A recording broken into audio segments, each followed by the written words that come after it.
بسم اللہ الرحمن الرحیم وشکران سننے والے ساتھیوں السلام علیکم۔ تو بات ہے آج کی وہی جہاں سے ہم نے چھوڑا تھا، تبلیغی جماعت اور اس کی دعوت کے اصول و آداب۔ تو اس کتاب کی روشنی میں ہم آپ کے سامنے یعنی کہ تبلیغی جماعت اور اس کے اصول و آداب یعنی کہ بیان کریں گے، اور یعنی کہ یہ جو ویڈیو ہے انشاءاللہ سب کے لیے فائدہ ہے، خاص طور پر ان طلباء کے لیے بھی ہے جو رجب کا مہینہ ہے، رجب کے بعد امتحانات ہو، یعنی کہ رجب کے بعد جو یعنی کہ چھٹیاں ہوں گی شعبان رمضان میں، اور بہت سارے طلباء ہیں، علماء ہیں، وہ جاتے ہیں تبلیغ کرنے کے لیے، سہ روزہ لگا لیتے ہیں، 4 مہینے لگا لیتے ہیں، جو دور حدیث والے ہیں وہ سال بھی لگا لیتے ہیں، کوئی چلہ لگا لیتا ہے۔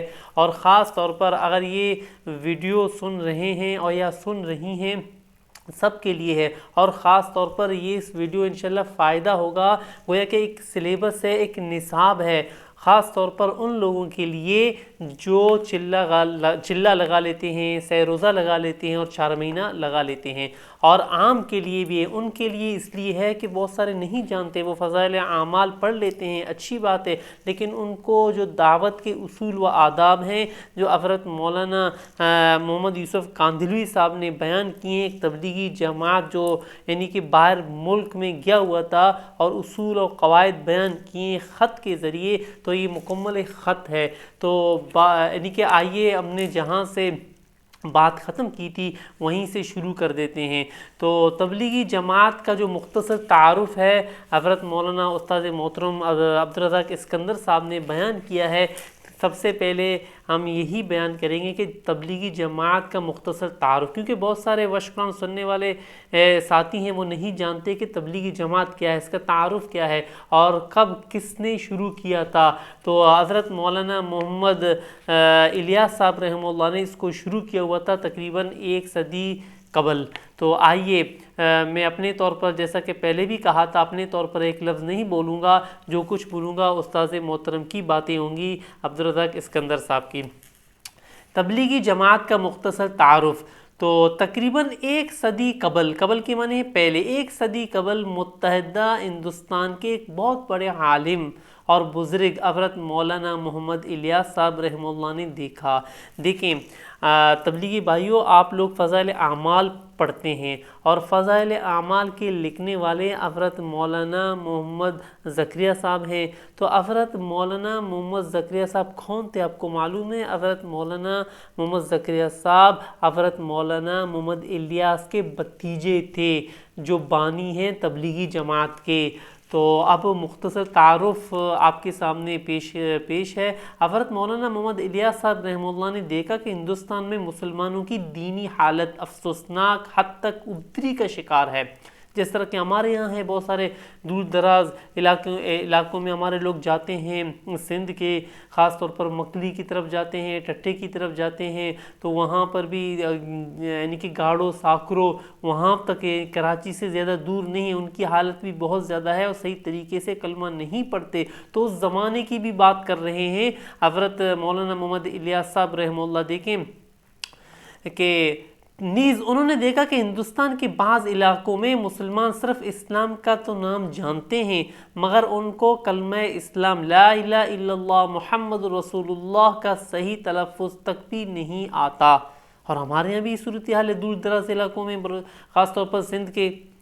لہذا مسلمانوں کی حالت دیکھ کر حضرت مولانا محمد الیاس صاحب رحمہ اللہ کو دکھ اور صدمہ ہوا، اور سوچنے لگے کہ مسلمانوں کی اصلاح اور تربیت کے لیے کس طرح کام شروع کیا جائے۔ چنانچہ اس مقصد کے لیے انہوں نے حج کا سفر اختیار کیا۔ دیکھو، حج کرنے کے لیے گئے حضرت مولانا محمد الیاس صاحب، وہاں پر یقیناً حضرت مولانا محمد الیاس صاحب رحمہ اللہ نے استخارہ کیا ہے اور اللہ رب العزت سے دعا مانگی ہے۔ کیا دعا مانگی ہے؟ تو استاذ محترم لکھتے ہیں کہ وہاں جا کر مشاعر حج اور حرمین شریفین میں مقدس مقامات پر نہایت عجز و انکساری کے ساتھ اللہ تعالیٰ سے دعائیں مانگتے رہے کہ اے اللہ، میرے لیے عام مسلمانوں میں دعوت کا راستہ کھول دے۔ اللہ تعالیٰ نے یہ دعا مانگتے رہے تو اللہ تعالیٰ نے ان کی دعا قبول فرمائی اور اس کے لیے ان کا سینہ کھول دیا گیا۔ دیکھیں، حضرت مولانا محمد الیاس رحمہ اللہ نے دعا مانگی، فکر مند تھے کیسے کس طرح ہندوستان کے لوگ کم سے کم صحیح طریقے سے لا الہ الا اللہ پڑھ سکیں۔ آپ کا معمول تھا کہ آپ شہر کے بازاروں اب آتے ہیں، یعنی کہ کیسے کس طرح کام شروع کیا حضرت مولانا محمد الیاس صاحب نے۔ آپ کا معمول تھا کہ آپ شہر کے بازاروں، گاؤں اور قصبوں میں جاتے اور مسلمانوں کو اللہ کی طرف دعوت دیتے اور مساجد اور تعلیم کے حلقوں سے جڑنے کی ترغیب دیتے، یعنی کہ ترغیب ان کے آمدہ کرتے، ان کو شوق دلاتے تاکہ وہ اس طرح ایمان، نماز اور اسلام کی بنیادی مسائل سیکھیں اور ان بنیادی مسائل اور اسلامی آداب کو خود سیکھنے، عملی طور پر اپنانے اور دوسروں کو سکھانے کے لیے ان سے مطالبہ کرتے تھے کہ اپنے خرچ پر مہینے میں 3 دن، سال میں 40 دن اور عمر بھر 4 ماہ کے لیے اللہ کی راہ میں نکلیں۔ یہ عام لوگوں کے لیے تھا کہ عام لوگ تبلیغ میں آ جائیں، سہ روزہ لگائیں، چلہ نکالیں، 4 مہینے لگا لیں۔ تو میرے بھائیوں، ایک بات آپ سے کے سامنے عرض کر دیتا ہوں، عالم کا، وش قرآن سمجھنے والے کا اور وش قرآن سمجھانے والے کا اگر ایک چلہ وہ لگا دے یا 10 روزہ لگا دے تو عام بندہ جو عالم نہیں ہے، وش قرآن کو براہ راست نہیں سمجھ سکتا۔ یقین کیجئے، اب کسی بزرگ سے بھی جا کر پوچھیں، اب وہ عالم ہوگا تو وہ عام بندہ یعنی کہ سال میں پورا سال لگا لے، 10 سالوں میں وہ 5 سال تبلیغ کے لیے لگا دے، لیکن عالم جو وقت لگاتا ہے، 4 مہینہ لگاتا ہے یا 10 روزہ لگاتا ہے، کہ وہ عام آدمی کبھی بھی اس تک نہیں پہنچ سکتا جو ایک عالم لگا لیتا ہے، وہ سمجھ لیتا ہے تبلیغی جماعت کو۔ دیکھیں، اس طرح اللہ تعالیٰ نے اس بزرگ کی مخلصانہ محنت میں برکت عطا فرمائی اور ان کے ارد گرد پاک سیرت اہل ایمان افراد کی ایسی جماعت جمع ہو گئی جن کا تعلق معاشرے کے ہر طبقے سے تھا۔ بہت سارے لوگ آتے گئے، حضرت مولانا الیاس رحمہ اللہ کی جماعت میں شامل ہوتے گئے۔ اس میں تاجر بھی تھے، کاشتکار بھی تھے، زمیندار بھی تھے، سرکاری اور غیر سرکاری ملازم، اساتذہ، طلبہ اور مزدور وغیرہ سب ہی شامل تھے۔ دیکھو کتنی بڑی بات ہے۔ حضرت مولانا محمد الیاس رحمہ اللہ نے اس جماعت کے لیے کچھ قواعد و ضوابط وضع فرمائے۔ دیکھو، ہر جماعت کے لیے قواعد و ضوابط کا ہونا ضروری ہے۔ اسی طرح حضرت مولانا محمد الیاس صاحب نے بھی تبلیغی جماعت کے لیے کچھ اصول اور قواعد بیان کیے ہیں، جن میں سے بعض کو یہاں ذکر کیا جاتا ہے۔ یہ فرما رہے ہیں ہمارے استاد محترم حضرت مولانا عبدالرزاق اسکندر صاحب۔ کیا فرما رہے ہیں کہ کچھ ہم تفصیل کے ساتھ انشاءاللہ یعنی کہ ویڈیو بنائیں گے، تو اس یعنی کہ یہ گویا کہ پہلی ویڈیو کا پارٹ 2 ہے۔ اب دیکھتے ہیں، جن میں سے بعض کو یہاں ذکر کیا جاتا ہے، یعنی کہ اصول و قواعد کا ذکر کیا جاتا ہے۔ کیا ہے؟ نمبر 1، اپنے خرچ پر نکلنا۔ لہذا جو شخص بھی اللہ کی راہ میں نکلے وہ اپنی جیب سے خرچ کرے، کسی تنظیم کی طرف سے یا چندہ لے کر نہ جائے۔ غور سے یہ بات خیال رکھیں، اس لیے اگر کسی کو فرصت نہیں یا خرچ کی طاقت نہیں، پیسہ نہیں اس کے پاس، وہ اپنے محلے کی مسجد میں اور مقامی کام میں جڑتا رہے۔ نمبر 2، سیاسی امور میں دخل اندازی سے دور رہے۔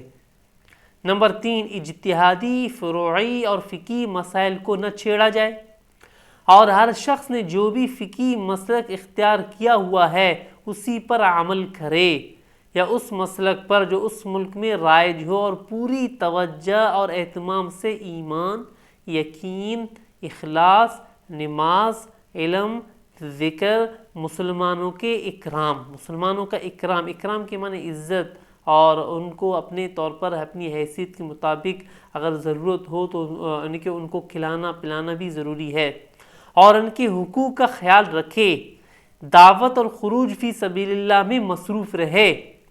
اللہ تعالیٰ نے اس بزرگ کی محنت میں، اب دیکھو کتنی پیاری باتیں ہیں، 3 باتوں کا ذکر کیا ہے ہمارے استاد محترم نے، یعنی کہ اپنے خرچ پر نکلنا، سیاسی امور میں دخل اندازی نہ کرنا، اجتہادی اور فروعی فقہی مسائل میں نہ پڑنا، اور مسلمانوں کا اکرام کرنا، چاہے مسلمان عالم ہو جو بھی ہو، اکرام لازم ہے۔ یہ تبلیغی جماعت کا اصول ہے۔ تو لہذا نیت خالص ہو، صاف ہو، آگے دیکھتے ہیں کیا فرماتے ہیں حضرت استاد محترم کہ اللہ تعالیٰ نے اس بزرگ کی محنت میں، یعنی کہ حضرت مولانا محمد الیاس صاحب کی محنت میں ایسی برکت عطا فرمائی کی جو دعوت ایک قریہ کے میں نے بستی، ایک گاؤں سے شروع ہوئی تھی، وہ ترقی کرتے کرتے ایک عالمی اور بین الاقوامی دعوت بن گئی۔ اس جماعت کے بارے میں میری معلومات یہ ہیں۔ اب آگے جا کر استاد محترم حضرت مولانا عبدالرزاق اسکندر صاحب اپنی معلومات تبلیغی جماعت کے بارے میں کیا دیتے ہیں، تو لہٰذا انشاءاللہ اگلی ویڈیو میں ہم حضرت استاد محترم کی رائے کو بیان کرنے کی کوشش کریں گے۔ تو آج ہمارے لیے اتنا ہی کافی ہے۔ السلام علیکم۔